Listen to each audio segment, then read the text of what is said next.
this it? Okay. So, just to give you guys a little background, I've been writing since I was 10. And I'm 34. And I just got divorced. So this is like one of my last, releases of fear that I've had for so many years of sharing my writing with other people. This is my first time ever on stage. And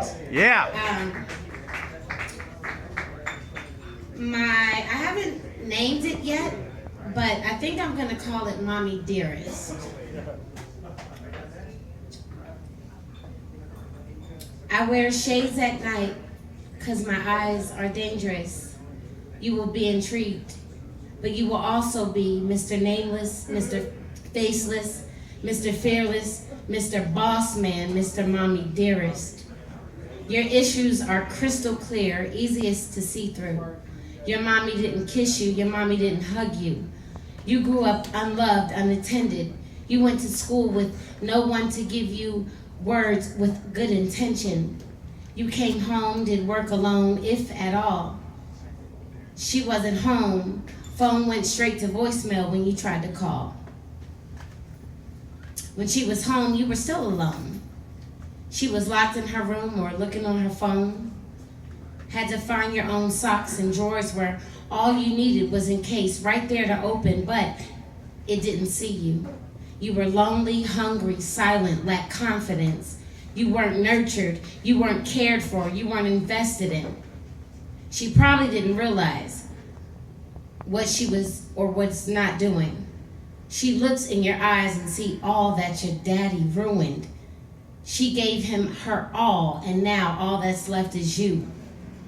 A daily reminder of resentment, she rages on you. She covers you with shields made from plastic. She didn't mother you, so now you hate me with passion. You see the love I share and show, and you hate it. You never had it. You always wanted to know what it felt like for a mom to be like, son, I'm proud of you, I love you, spends time. A mom that encourages you and feeds your mischievous mind. A mom that keeps your clothes clean and teaches you about life. So when he grows older, he'll know how to honor his wife. Yes. Woo! Yeah. I don't know how much time that took up, but... Not a lot. Okay. All right, good.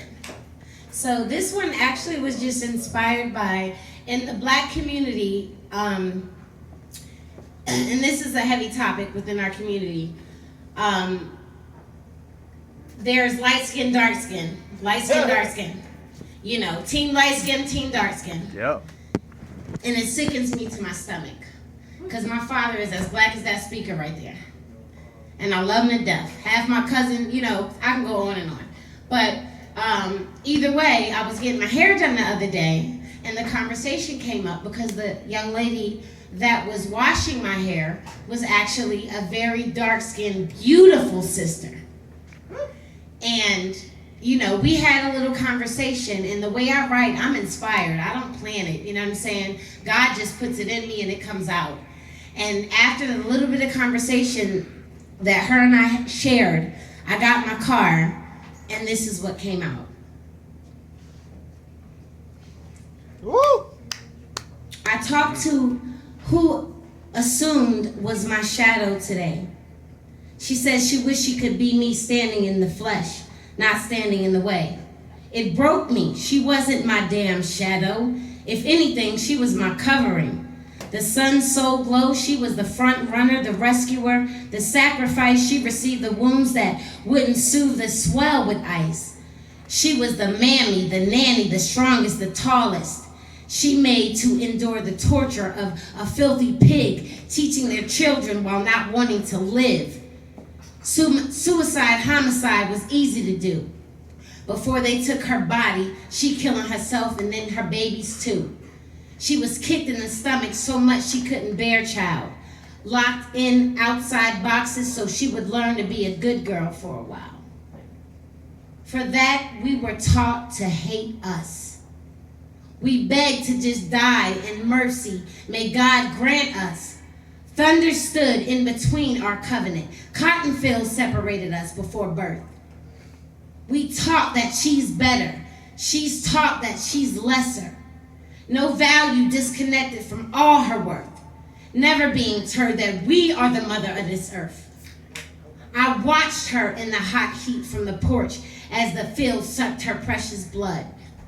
She saw me in pretty dresses, curly hair, and a bed made nice and snug by her as Master ravaged Lemonade Redbone's body. As she was one of his fixations, he made her keep his children and trapped her in his 6 sedations. She was disgusted and tears fell slow every time he inserted the curse. She thought about Jesus and this was some way a part of his work. He kissed her mouth with the same spit that he spit on the tortured body of her daddy's open flesh. Sorry, I got a call. Her sisters made to do things that prayed God never remember or would always forget. She stared at me. She hated me. If only she knew. I hurt for her and all the mud they confined her to. Another call, get the point. I broke for her every scream. I screamed loud inside, but I couldn't say anything because then lashes would slash through my spine. Anytime she was raped, ending up with her child, I listened as they took that baby and later that baby died. Our fight is not with each other, although cleverly planned out. Saddest thing is, the plan has actually planned out. I don't see you as lower, lesser, or not as good. Please don't think I'm better. We were took from the same could have stayed right where we enjoyed all of our land, holding hands, braiding hair, and doing tribal dance, laughing together as we watch the men look, being the essence of who are the people that came and took. I see you as my sister, my partner, from corporate floors to the dusty hoods. I see you as my sister when he acting up or when things is real good. I see you dark skinned, but I only see its beauty inclined. Some stupid fuck made it so somehow that it's less divine. I'm not your enemy. I don't have that Jim Crow mentality. I'm not the centerpiece. I'm your sister. We are equality. So when you see me, please see me. I walk, talk, may seem a little bougie, but trust me, my sister, it ain't because I'm light-skinned. It's solely because I'm defined specifically by who I am. I want to be your friend, so please don't judge me based on color. We've been separated too long. Let's shield under our love as one solid cover. Because this world don't love us. So when you see me, see you in me too.